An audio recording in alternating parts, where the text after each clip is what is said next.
কালকেতু মহাৰাজ, মোৰ আজি পৰম সৌভাগ্য। কালকেতু মোৰ একমাত্ৰ ভগ্নী দৈবকীৰ বিবাহ পৰিচালিত। কালকেতু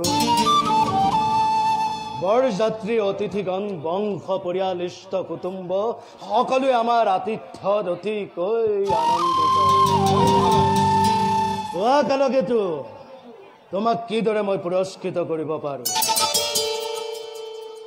তুমি মোৰ সুহৃদ স্বৰূপ। ই কেৱল